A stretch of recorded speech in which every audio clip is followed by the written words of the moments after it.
The reading this afternoon is from the Gospel of Matthew, chapter 1, verses 1 to 17. This is the genealogy of Jesus, the Messiah, the son of David, the son of Abraham. Abraham was the father of Isaac, Isaac the father of Jacob, Jacob the father of Judah and his brothers, Judah the father of Perez and Zerah, whose mother was Tamar, Perez the father of Hezron, Hezron the father of Ram, Ram the father of Amminadab, Amminadab the father of Nahshon, Nahshon the father of Salmon, Salmon the father of Boaz, whose mother was Rahab, Boaz the father of Obed, whose mother was Ruth, Obed the father of Jesse, and Jesse the father of King David. David was the father of Solomon, whose mother had been Uriah's wife.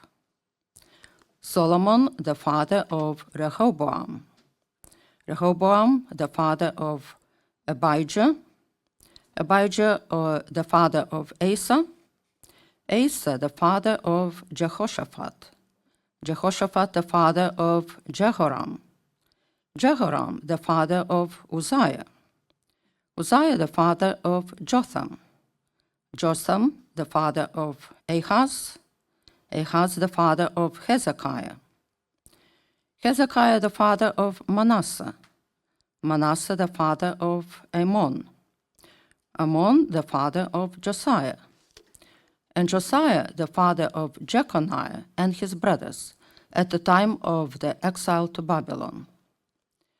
After the exile to Babylon, Jeconiah was the father of Shealtiel, Shealtiel the father of Zerubbabel, Zerubbabel the father of Abihud, Abihud the father of Eliakim, Eliakim the father of Azor, Azor the father of Zadok, Zadok the father of Achim, Achim the father of Elihud, Elihud the father of Eleazar, Eleazar the father of Mathan, Mathan the father of Jacob, and Jacob the father of Joseph, the husband of Mary. And Mary was the mother of Jesus, who is called the Messiah. Thus there were 14 generations in all, from Abraham to David, 14 from David to the exile to Babylon, and 14 from the exile to the Messiah. This afternoon I was reading a book that described something that's happened once or twice in our home, and maybe yours as well. I wonder how you watch TV. Are you a young person? A young person who's always on your phone?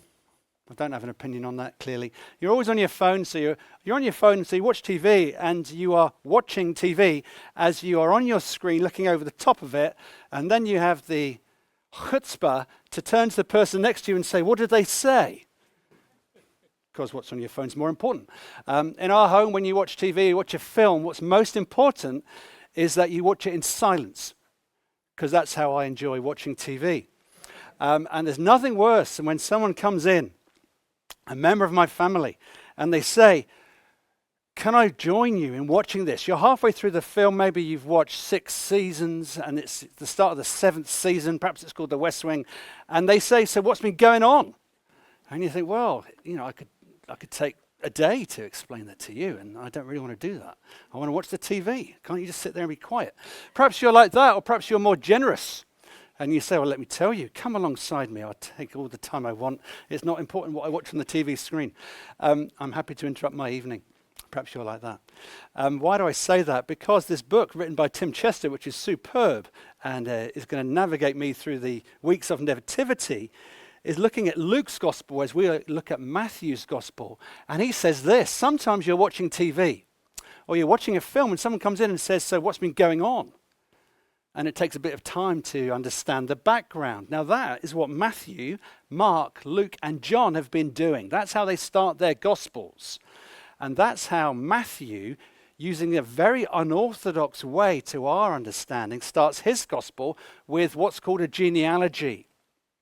Now Gitta read it superbly. I thought. But it's the sort of reading you give to someone you don't like. And I really like Gitter, and I like everybody else here, of course. But you look at it and you think 17 sentences of people's names. There's a lot of fathering going on. There's a lot of begatting going on, whatever that word means if you've got an older translation. But why is Matthew started in this way? That's the important question to ask. Why does Luke begin his gospel with songs? With songs that someone called Mary singing the Magnificat, reflecting on what God has done in history. Why does she start like that? And why on earth does Matthew, is he in his right mind? Has he had too much pork and cheese? Because he's written a genealogy.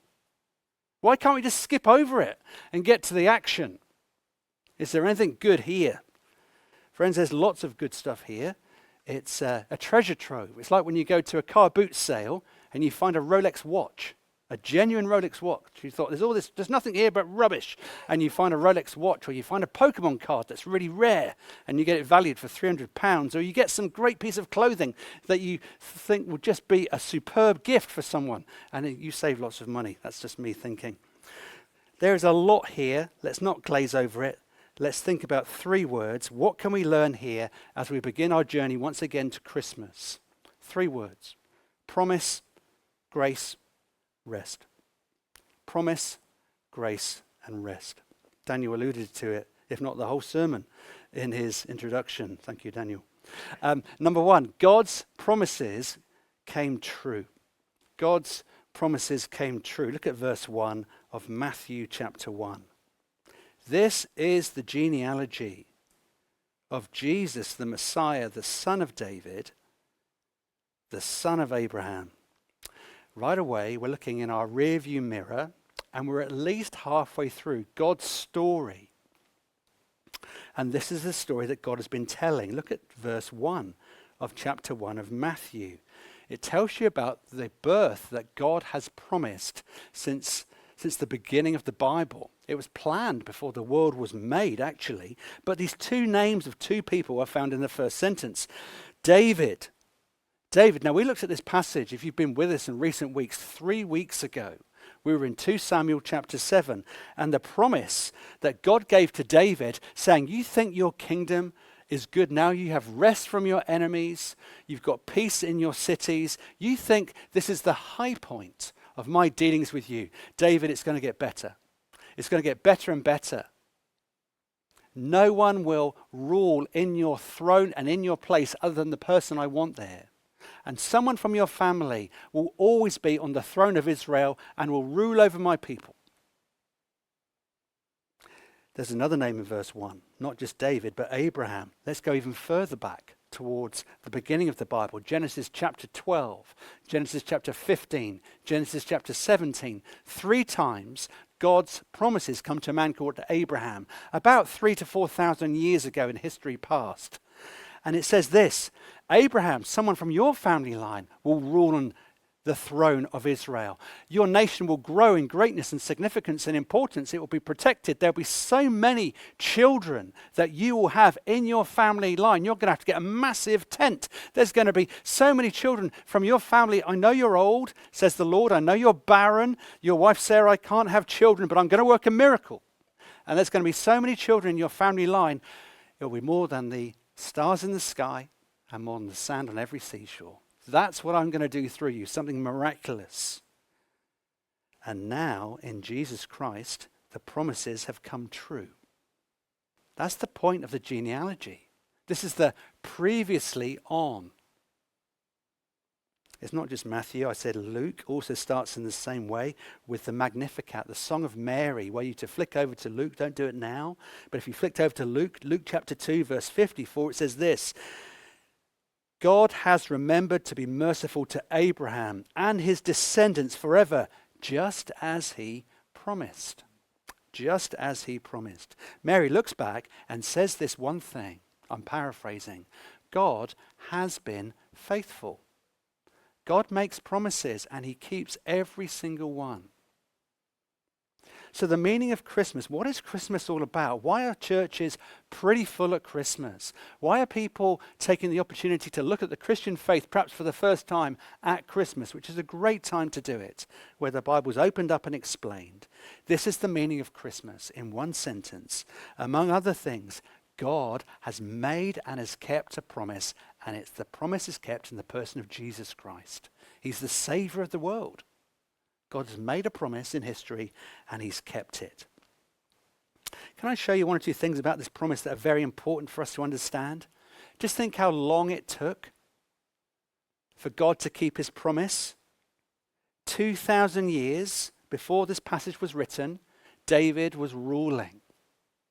Maybe a bit less, but about that kind of time.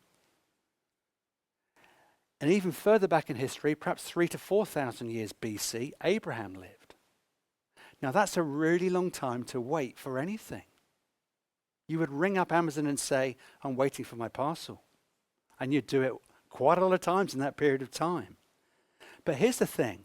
There's been thousands of years since God made his promise to Abraham and then to David. There's been 400 years of silence between the last time God spoke in the book of Malachi to the beginning of the New Testament, which is Matthew. 400 years of silence. But God made a promise and he kept it. Notice it's not just a long time, thousands of years that God made and kept his promise. It didn't look like he was working towards that promise at all. It's not just a period of time. It looks like God is absent in that period of time. How do you do with silence? How do you do with silence? Here's a picture on the screen of someone just put a finger to their lips. How do you do with silence? Young people, has this ever happened to you? There you are, talking on your phone. By that you mean texting, but that's for another message. You're messaging on your phone and there are 3 little dots. Someone is typing. Why have they not hit send? What's wrong with them? Have I done something wrong? It was at least 2 seconds ago and they've not hit send. You know how it works. Maybe you've sent a message and you've not heard from a friend for 10 minutes. And that's a long time. That's a long time. Have they ghosted you? Have they forgotten you? Not just teenagers that are smirking at this point. There's someone in their 20s or 30s on the front row, who's also recognizing this. This is a moment in our culture when we are so prepared for an instant response that if it doesn't come, we think, what have we done wrong? There was a time in the past when people used to send letters. It's a foreign technology, and it used to take a long time. Someone in this room who took 3 months to get from the other side of the world to the UK. Things have changed in terms of speed of communication, and our expectations are linked with that actually. What can feel like minutes, well, it just feels longer than that. As I've said, Malachi, that's 400 years in the past. Prophecy has died out. There has been silence, not for minutes, for years, but centuries, and it looks like God has left the building. Prophecy has died out. Kings have died out. It looks like the line of David has come to an abrupt end. No more kings on the throne. Israel has been sent to exile twice in Babylon and in Assyria. What is God doing? Has he left the building? And now God's people, the Israelites, the Jewish people, are under the heel of Rome when Matthew is writing. It looks like God has left the building. It looks like he's forgotten what he was doing, or at best he's impotent. It wasn't just a long time. It looked like God wasn't doing anything at all, which looks like he's neglecting his promises and his people. And then he acts. Matthew 1:1. A record of the genealogy of Jesus Christ, the son of David, remember him, and the son of Abraham. These 2 names are so significant in the history of God's people. Matthew, in all probability, was written to a Jewish audience, which is why he's constructed the first chapter in this way. But friends, what I want you to remember is this. What's the point of emphasizing this period of time and the promises that God has made to a bygone era, to a bygone people? Well, here's the principle that we must remember. God always fulfills his promises. He does not and does not need to operate by our time frames. So when you pray, God, this is what I need, and this is when I need it by. God, are you there? Do you care? I know what's best for me, and I want you, like the genie in Aladdin, to provide for me what I need. When you treat God like that, that's not the God of the Bible. God is in control and we are not. God makes promises and fulfills them, but he never is bound to operate by our own time frames. He can, if it pleases him and if he chooses to. It may look like God is abandoning you in your life, but in the end, he will always give you more than you could ever dream of or imagine. God may appear slow, but he never forgets. And that's one of the core principles of the Christian life, to remember that.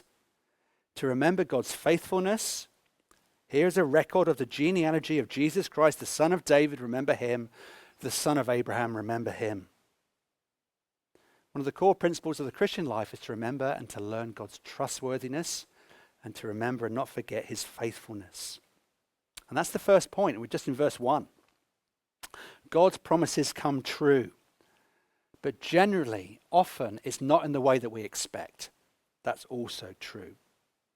But verse 1 tells us that God's promises are coming true. Son of David, son of Abraham. Here's the second point. It's not just about God's promises coming true. It's God's grace saturates this passage. God's grace saturates this passage. This may be new to you, but how you impressed people in the olden times, in the ancient Near East, is not how you do it today.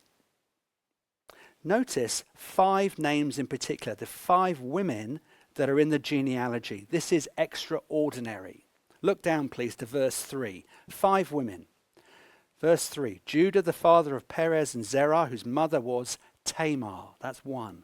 Verse 5, Salmon, fishy character. Salmon, the father of Boaz, whose mother was Rahab. Boaz, the father of Obed, whose mother was Ruth. We're up to 3, Tamar, Rahab, and Ruth. Verse 6, David was the father of Solomon, whose mother had been Uriah's wife. Verse 16, we read Mary.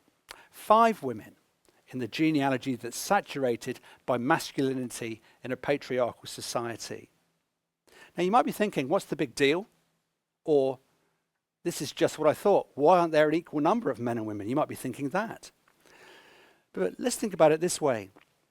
If you're looking for employment, which is hard to come by in the current situation in the UK, your CV is really, really important. Keeping your LinkedIn profile up to date is absolutely vital. Your CV shows what you got at school, or if you're careful, how well you did at university. There can be some creative use of Word or whatever your processor is to make things look better, which you shouldn't do.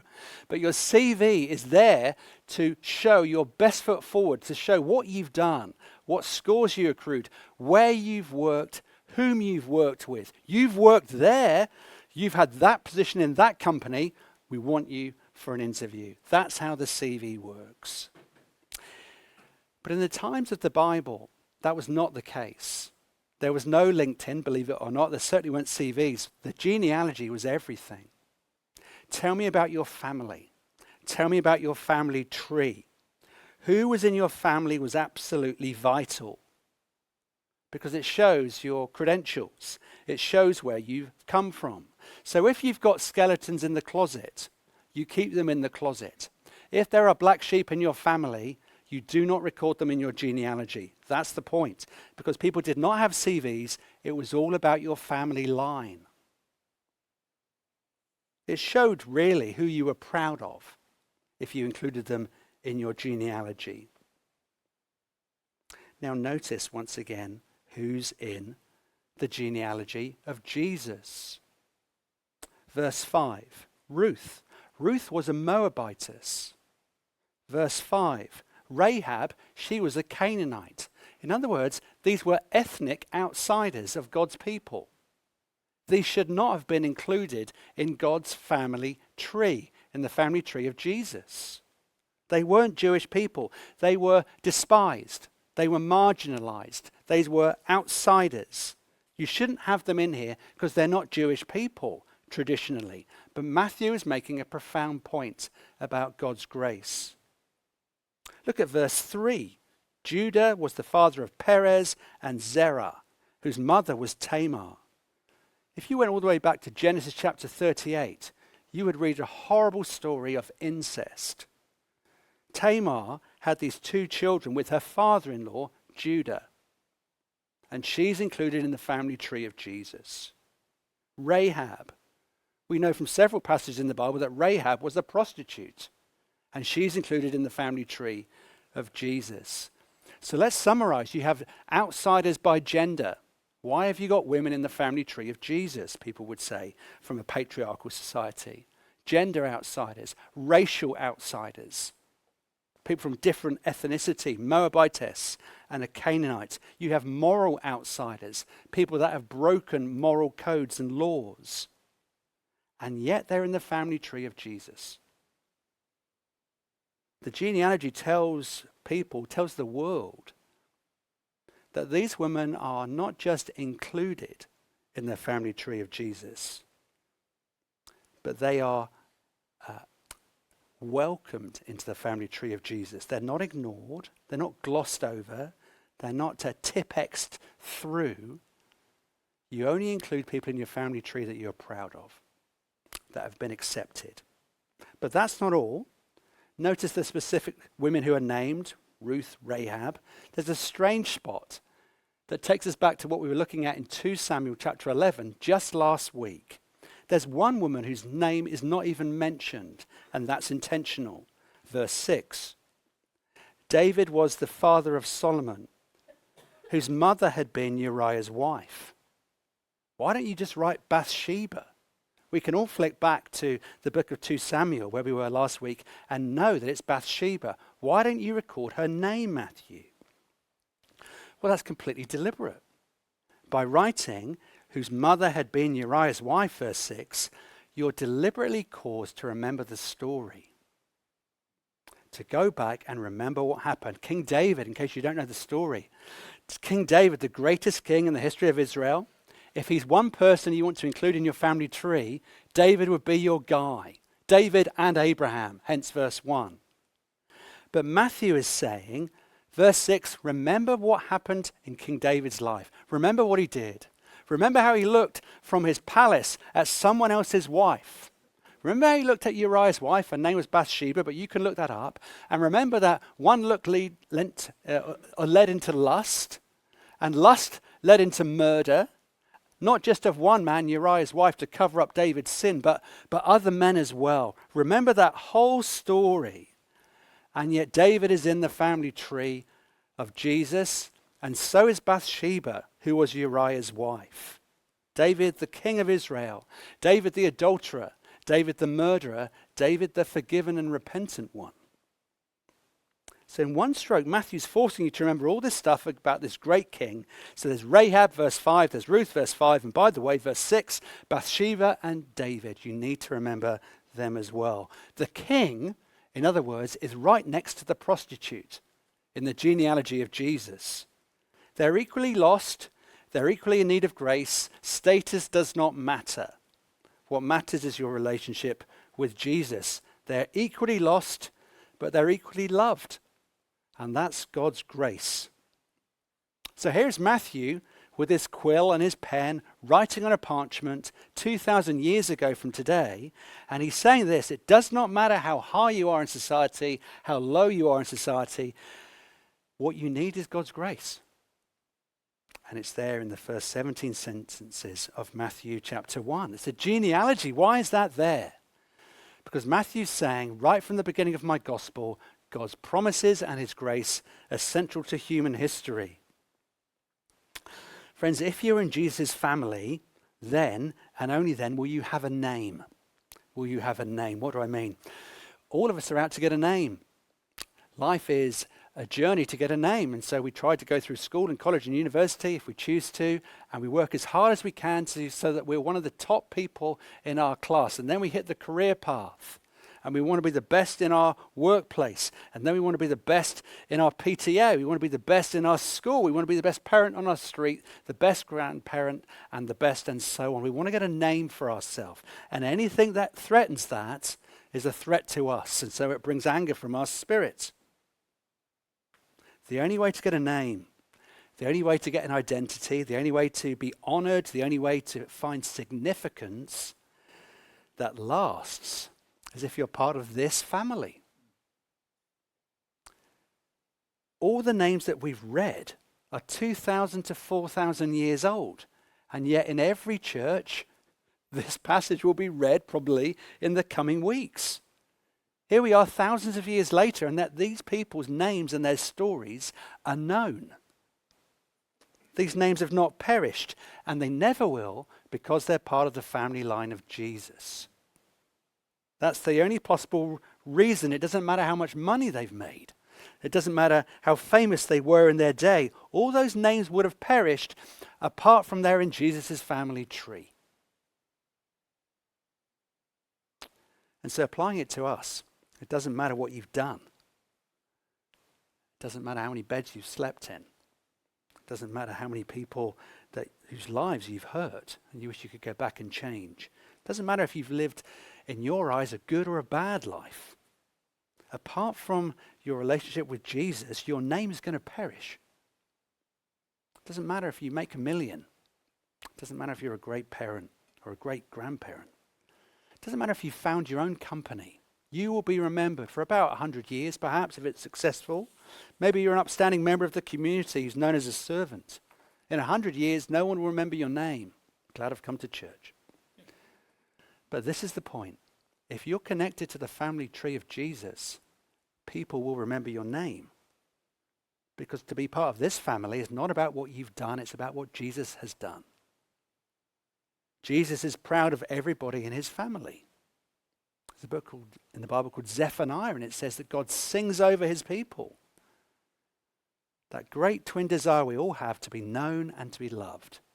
That we're on a treasure hunt in life to find love and acceptance. To find someone that will truly know us and truly love us. That's seen in this chapter. God's grace to people that don't deserve it, who cannot earn it. That's what we all long for. And here you can be part of God's family tree through a relationship with Jesus Christ by faith. And that's what the third point is all about too. It's about promises, it's about grace, and it's about rest. It's about rest. Now you may have noticed that this time of year it gets nuts. Your diary gets full to the max and overflowing. You've got a night off perhaps in January. It gets really busy. It's the silly season, and that's just at school and so on. We're all in need for rest. And the gospel of Jesus Christ talks repeatedly about rest that we need. Look at verse 17 right at the end. So all the generations from Abraham to David were 14 generations. And from David to the deportation or the exile to Babylon, 14 generations. And from the exile to Babylon to the Christ, 14 generations. It feels like filler. But if you're a Jewish person, you would know exactly why David has written it in this way. Here's the catch, of course. Matthew was written to Jewish people. They would have had a deep, saturated understanding of the Old Testament. They would have known that Matthew has written this in a deliberate and a constructed and a condensed way. He's written it in this way for a reason. The number 14 is not that significant in the Bible, but the number 7 really is. And so the way that a Jewish reader would hear this would be 2 sevens, 2 sevens, 2 sevens. I'm not going to mention the current meme of 6 sevens. But here's the thing. Why is Matthew writing it in this way? He's writing it to describe rest. Jewish people would have known this. They would have known that what we've got of the father of, the father of, the father of, the father, and so on. The Greek word there is the word gena, from which we mean generation of. Generation of. So the father of, what's the point of all this information? This guy was the great-grandfather of this guy, and this guy was the great-grandfather of this guy. Rather than writing a really long genealogy that includes every single father of every single son throughout the history of the Jewish people, what Matthew has done is he's closed the telescope, as you can see on the screen, the long telescope that you would use as a captain of a navy vessel. Matthew has condensed it, and he's written a stylized and a condensed and an intentionally summarized version of the history of Israel to make a very, very important point. And it's all about the number 7. Why is the number 7 so significant? Why do we have to do maths on a Sunday afternoon? Well, this is what the Bible teaches us. The number 7 is vitally important, and it's vitally important to our understanding of Jesus, and we will miss this unless we spend 2 moments thinking about it. You may remember back from creation at the start of the Bible, there was one day in 7. There was one day in 7, having created the whole world, God rested. 6 days God made the world with the word of authority and power, and on the 7th day he rested. That pattern, that rhythm is for the good of people. Work and rest. You rest so that you might work. But here's the pattern from the Bible. The 7th day of a week was the Sabbath day. It's when you rested from your work, and it was a picture of the rest that God would provide for his people in the future. 1 day in 7. But there's also 1 year in 7. 1 year in 7. You work for 6 years, and on the 7th year, you rest. It was the Sabbath year. The Sabbath year. 1 year in 7, when debts were forgiven, where slaves were set free, and it's pointing forward again to the rest that God would provide for his people. It's a day a week. It's a year having worked 6. But then there's more, which is the Sabbath generation. After a long period of time, you can look it up in Leviticus 25, but after 49 years, the 49th year, the 7th 7 was the year of Jubilee. In the Jubilee year, you didn't just get rest from your labor, didn't just get your debts forgiven, you got your land back. Say you got into financial trouble and you could never get it back. There was no social welfare system. You would be oppressed, you would be enslaved for the rest of your life. Not if you lived under God's kind provision, which was there was always a year of grace, a year of celebration. 1 day a week, 1 year in 7, and 1 year of Jubilee after 49 years of work, and so on. Debts are forgiven, slaves are freed. Everything you lost, you could get back. It's the year of Jubilee, Leviticus chapter 25. And now here you've got, back to Matthew chapter 1, Matthew saying, there is a new generation about to begin. 42 generations, 14 plus 14 plus 14, which is a very interesting parallel to the book of Daniel chapter 7, where there's 42 months of difficulty and oppression and hardship before a new king will come. And here comes Jesus, the son of Abraham, the son of David. What Matthew is saying is this: the next generation is about to begin. Matthew is saying that Jesus Christ is the Jubilee. Jesus is the Sabbath rest to which all these Old Testament rituals and practices and customs point us to and prepare us for. If we're attentive, we can hear his voice. It says in Hebrews chapter 4, for those who believe in Jesus, there is rest, just as God promised. There is a sleep issue in our church. I don't know if it's caffeine or something else. But let me tell you, what is important is not just the length of time you sleep, it's the quality of sleep that you have. You know this. REM sleep, the deep sleep of the night or the morning, whenever you can get that deep sleep, it is restorative to you physically. But that's not what the Bible says rest is. This is talking about soul-satisfying rest. This is talking about the thirst for spiritual hunger so that more and more people are coming back to church, investigating the claims of Christianity and other faiths at the same time because they are spiritually hungry. The gospel of Jesus Christ brings you a deep, not physical rest alone, but spiritual rest. It satisfies you spiritually in your soul. Jesus doesn't promise you sleep. He promises you rest. Well, how does that work? Well, here's the gospel in a summary. The good news, that's the word gospel, the good news is this. Jesus Christ journeyed from heaven to earth for a rescue mission. A rescue mission. The Bible says you and I, we are more wicked than we dare believe. Our capacity to hurt people, to damage people, to disobey God, it knows no end. We're creative sinners. We're all more wicked than we ever dared believe.